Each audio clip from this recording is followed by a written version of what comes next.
I'm Walter Blackwood. Title as a e-commerce expert or an omnichannel expert, and my background probably justifies it to a degree. I was managing director of ParcelNet, which is now Hermes, and then I was set up HDNL, which is now Yodel. My last job in the last milestone was setting up Collect Plus. So between the three of those, I suspect if there's something you don't like about internet delivery, then I'm probably a bit to blame. And then for the last few years, until about a year ago, or for 4 years, up till a year ago, I was Group Logistics Director for Mothercare. So I changed sides and went from supplier to retailer, which was fun. So that gives me, I think, hopefully an element of sort of experience to draw upon in terms of what we're going to talk about today. So what I'd like to do is talk about two things about the omnichannel proposition and the way in which it operates, because it's a huge sphere that we could talk about almost everything. But I think the two that I'd like to talk about, which are probably two of the most important, one is customer proposition and how that works to make your business successful, both from a perspective of delivering service to customers, but also from the point of view of doing it economically. And then one of my favorite subjects most recently is about stock and how stock is used and what the impact of that is if you don't use it correctly on both the service to your customers and to the long-term profitability of your business. So if we look at customer proposition first, I think what I've entitled this is Surviving the Age of Amazon.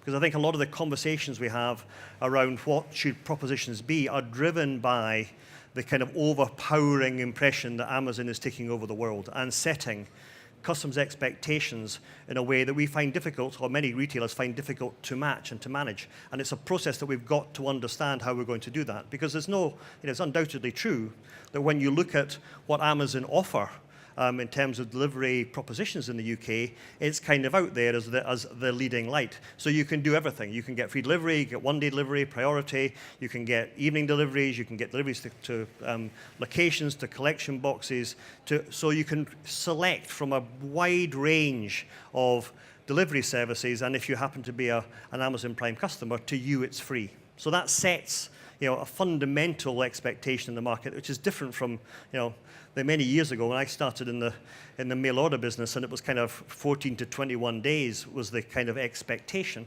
Now it's, well, if I order it before 3 o'clock this afternoon, I might be able to get it tonight, depending on where you live and all the rest of it. So that's setting the ground rules effectively, the expectation in the market that against which many of us will be measured ultimately is whether we're any good or not.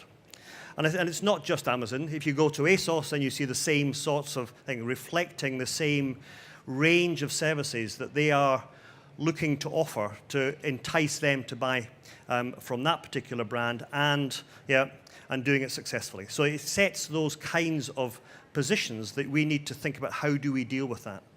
I think the good news is, certainly from my perspective, is that you don't have to. It's not going to be a race to see if you can be as good as Amazon, because you can't.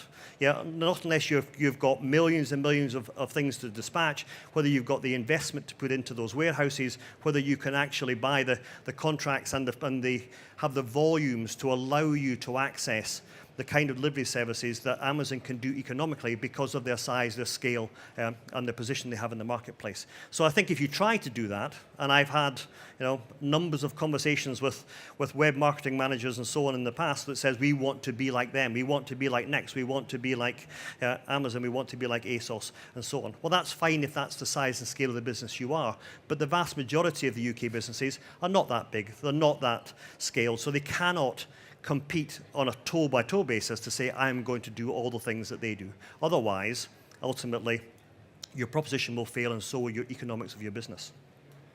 So what can we do? What should we do? And what are the kind of minimum standards, I think, that we now need to aspire to if we're going to compete effectively in the market? So I think what I would say is there are 3 elements to it. The first one is, I think you have to have a free delivery service. Now, it doesn't have to be free for everything. I think it is perfectly acceptable to say there's a minimum order value that gives you that free standard delivery. Because if you don't do that, Yeah, and I was around in Mothercare when someone was bright enough to think, well, let's have a free delivery offer on ELC toys. And people were ordering one single colouring pencil that was cost 65p, and it was free delivery. So they'd order a whole lot of stuff, and then they'd remember that they'd forgotten to order something else, and they just add it to the next order. So it caused, and economically, that was chaos, and severely damaging. So I think there is no problem at all with saying my standard delivery offer is free, but you've got a minimum order value of 20 quid, as it does with ASOS. So it drives, and that's just to take noise out. It doesn't really impact to any significant degree the quality and the expectation of the customer. I think you have to have, and that gives you a value proposition. So you can buy stuff from us and it won't cost you anything.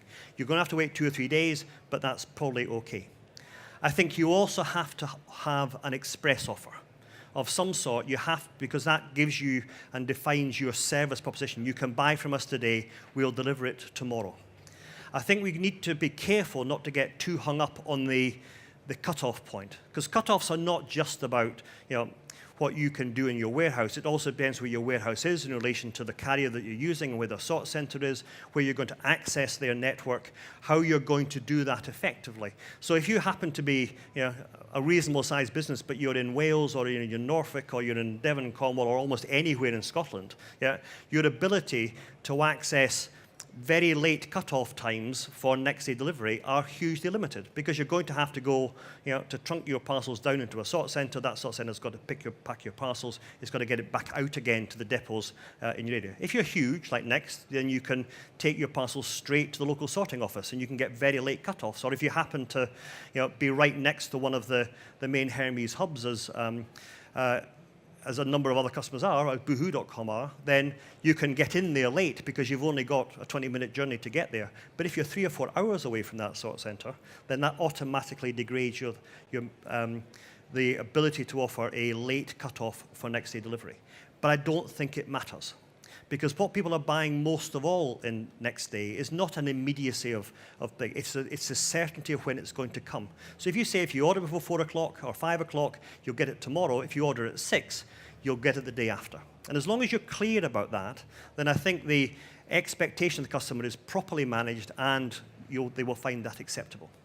And I think the new game on the block, which I would say this, wouldn't I, because I set up Collect Plus, is about collection at store. Because I think the ability to create a collection point creates a whole new convenience within the environment. You don't have to be in waiting for your parcel to come in 2 or 3 days' time. You can order the parcel. It can be delivered in 2 or 3 days as a free offer, or you can do it as an express one that's going to come the next day or the day after. But it's going to go to a point where I don't have to be involved. And that's really important. The demographics of the country are changing. People are living by themselves in houses. They're living in places where they don't know their neighbors. They live in blocks of flats where it's difficult to leave parcels in any event.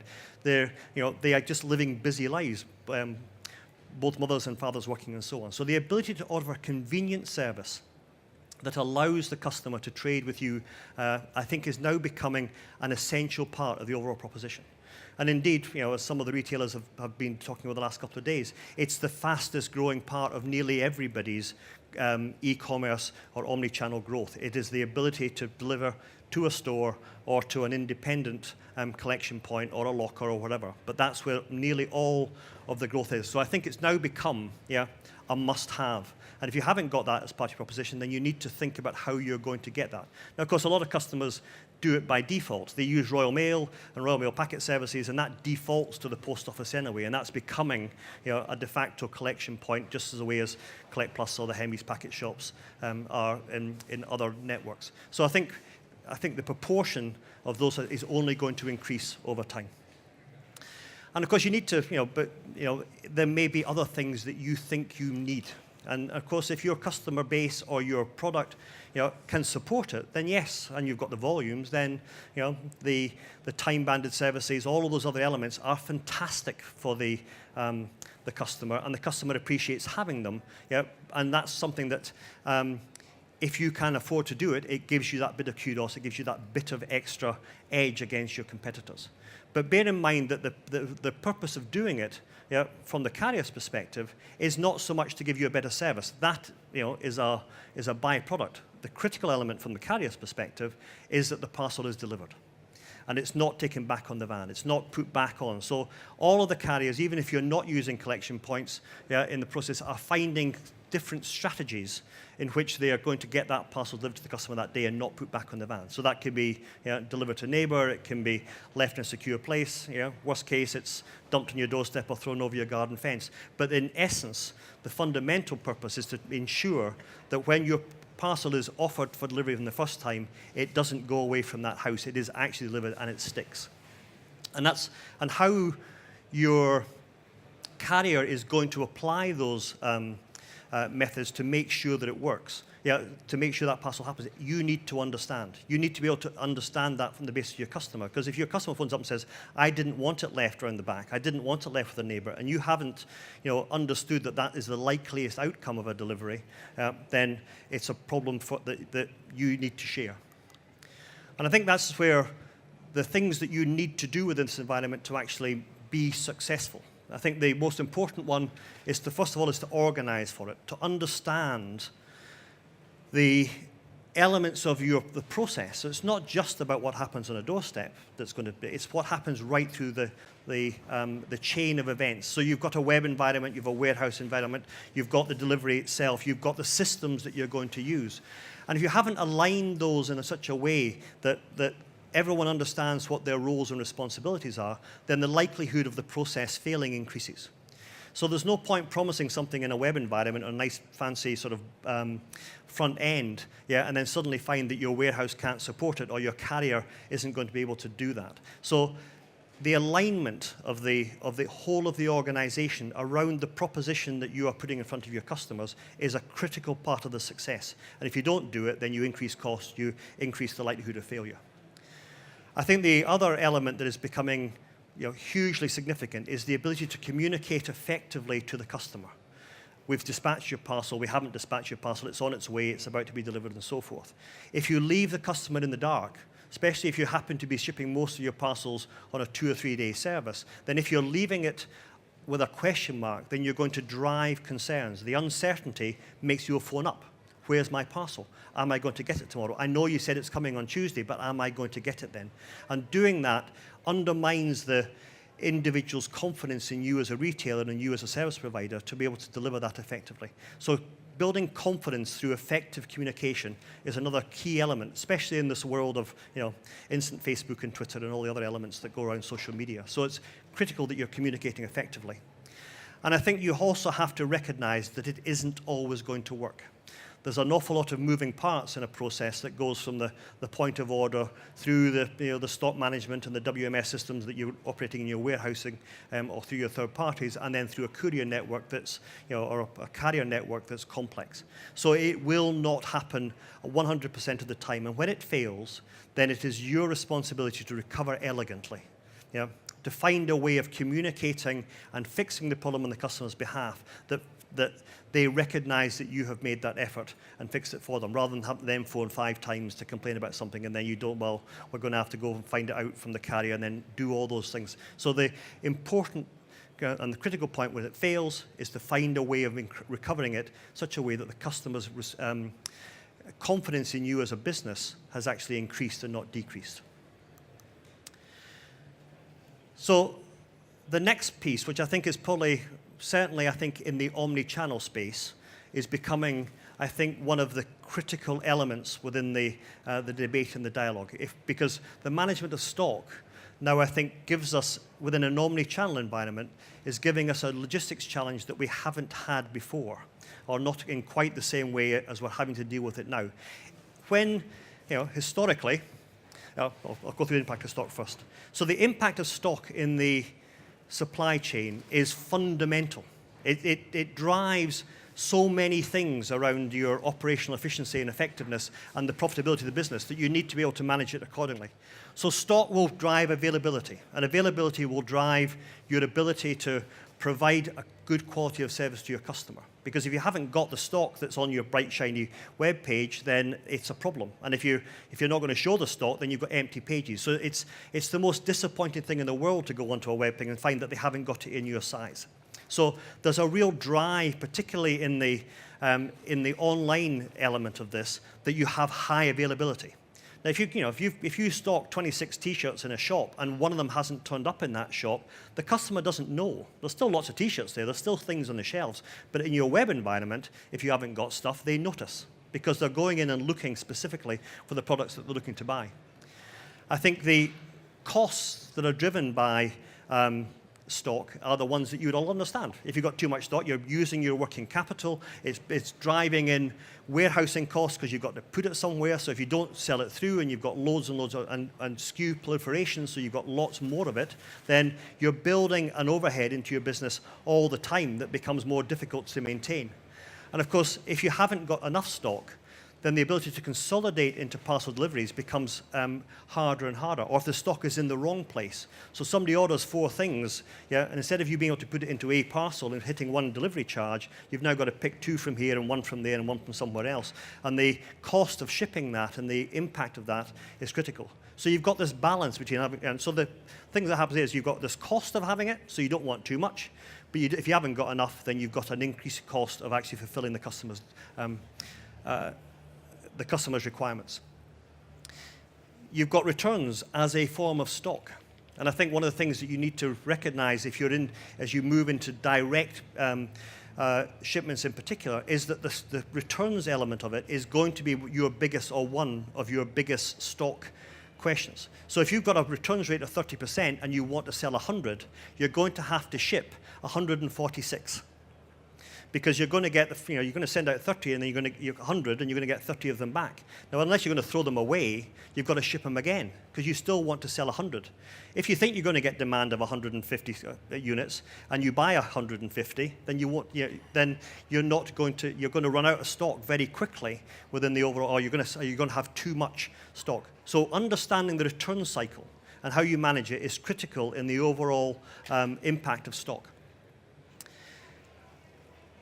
Newness is a thing that I think I'm increasingly becoming aware of. In the good old days of mail order, you had 2 seasons. You bought 26 weeks worth of stock for your autumn and winter, and you bought 26 weeks of stock for your spring and summer, and then you spent the next 30 weeks trying to get rid of it.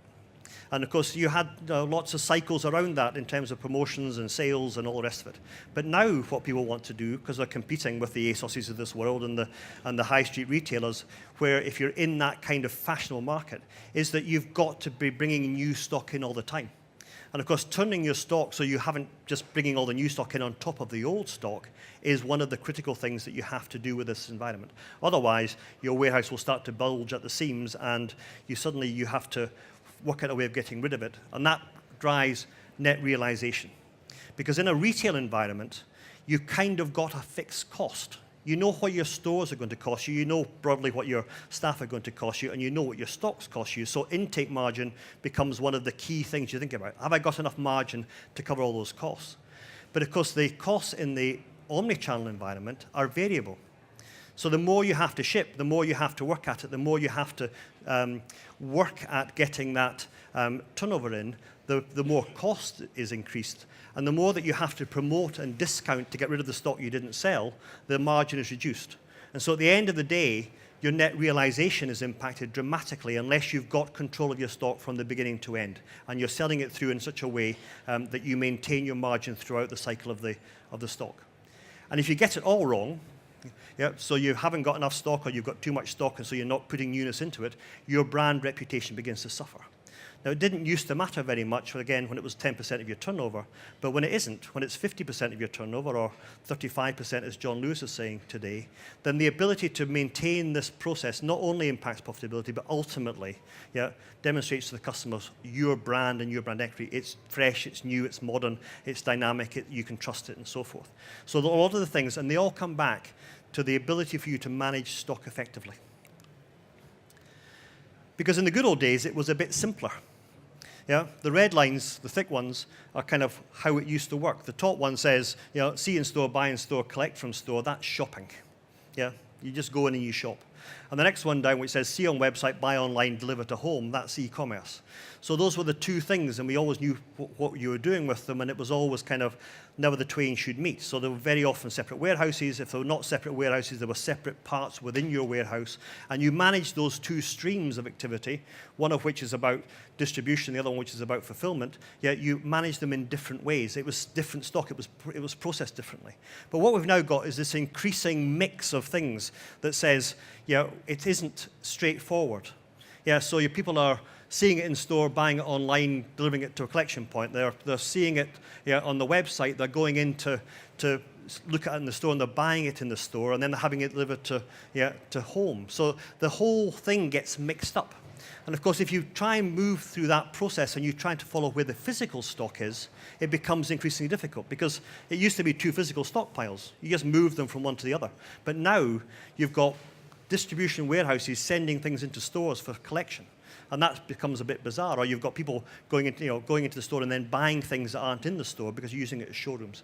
So all those things become much more complex. And again, when it's a relatively small proportion, it doesn't matter. But when it's fundamentally your business, the ability for you to manage the stock within it becomes critical. Because this is what used to happen. Stock goes into a shop, it stays in a shop, it doesn't go anywhere. So the big orange arrows show the traditional model. It goes in and it gets sold. Or it gets thrown away. But the retail warehouse only delivers to the shop. And the direct warehouse really only delivered to home and to collection points because they were separate. But now we've got direct warehouses delivering to shops, and now we're increasingly asking our shops to deliver things out there because that's where your stock is. And it's a huge opportunity.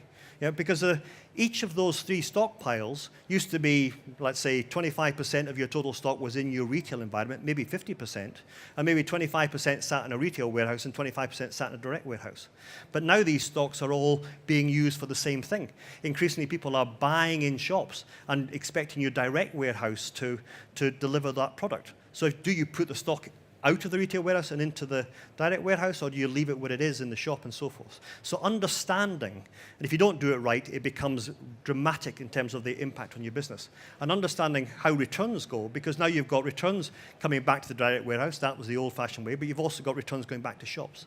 And how are they going to be used in the longer term when you've got direct deliveries being taken back to the store, which they don't range for and so forth? So I think this is, so to summarize on that, historically, bricks and clicks were separate entities. The brick stock was not the same as the click stock. It was managed differently. It even looks different because, store have store packs and direct product has to be singles. We've got this increasing convergence of the stock. So the customer doesn't care. All they want to do is buy a dress or a television set. They don't care whether it was originally designated as a retail item or a direct item. All they're doing is buying the thing you sold. Because going back to that first model, you're seeing people looking on the website, looking to see what you've got, going to your store to see it, or going to the store and then saying, well, I'll get out my mobile phone, I'll have a quick look, see if I can buy it cheaper somewhere else, or whether I can get a deal online. So increasingly, we're seeing convergence. And store stock being used for fulfillment, you can pick it from there, and also direct orders going back into the retail environment. If you add widest choice and direct dispatch to it, it gets even more complicated, because these are things that your business doesn't even range, but customers expect to take it back to the store or to send it back to you into your warehouse. And how you deal with that is an increased cost. But there's a risk and an opportunity with this. If you don't manage it correctly, it's going to cost you your shirt. There's absolutely no question that the impact of not doing it correctly means that you have stock that you've eventually got to give away or discount or move out of the wrong channel or physically migrate it from one place to the other. And that's a huge cost. And by doing that, your realization of that stock diminishes. You no longer have the control over how much revenue you're going to get for the individual item.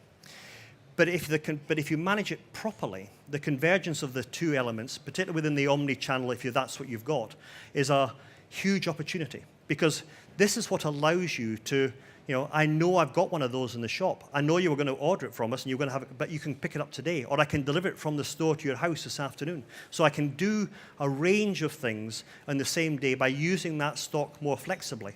And ultimately, if I manage to manage it correctly. I should, in principle, be able to diminish the total amount of stock that I've got in the system because I now have access to all three of those elements. I've got the stock that's in the retail warehouse, I've got the stock that's in the direct warehouse, and I've got the stock that's in the shops. And if I use it correctly, I can fulfill a higher proportion of orders with a lower quantity of stock because I'm no longer designating it into one stream or the other.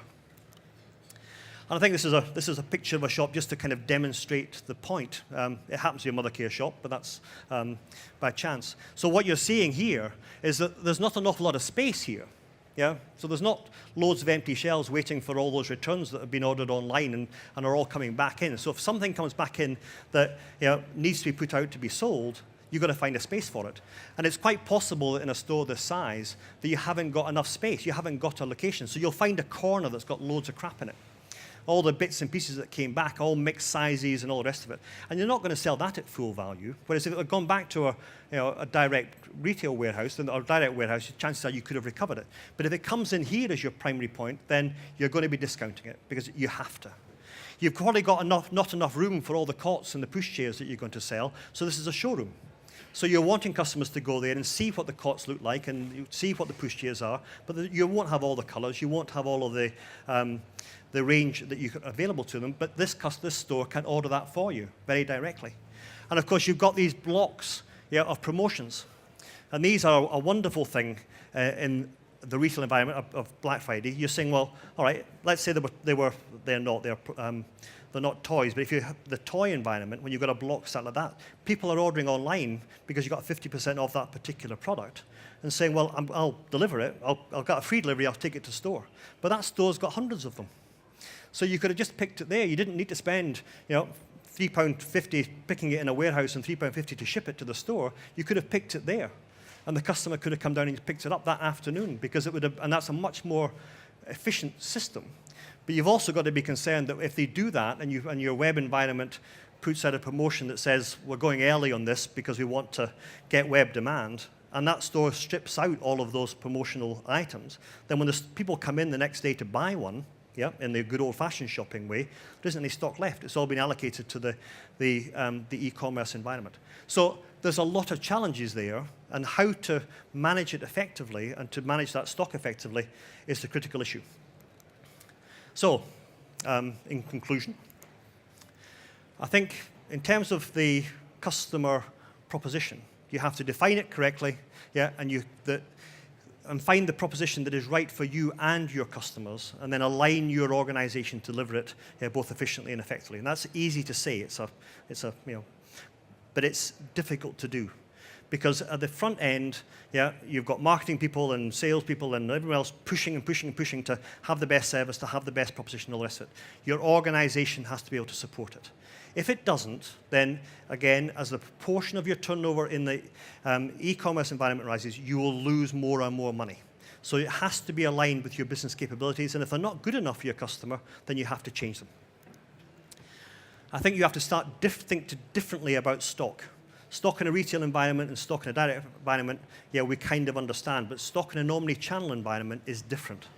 And if we don't think about it differently, we'll end up with too much stock in the wrong places, and we'll have to get rid of it by discounting it too hard. So we have to think about it differently, because if you don't, your proposition will suffer, and so in the end will your overall profitability, and it will ultimately damage your reputation as a retailer unless you're managing those things effectively. And if you'd fail to do it, then Amazon is waiting for you, because they can do this. They understand how to do it. It's how they sell their business. It's about understanding customer. It's about understanding proposition. It's about making sure it happens when it says it's going to happen. It happens efficiently and effectively. And so if you're competing in the market and you do it well, you can win this game. But if you don't, then they're waiting. Thank you very much.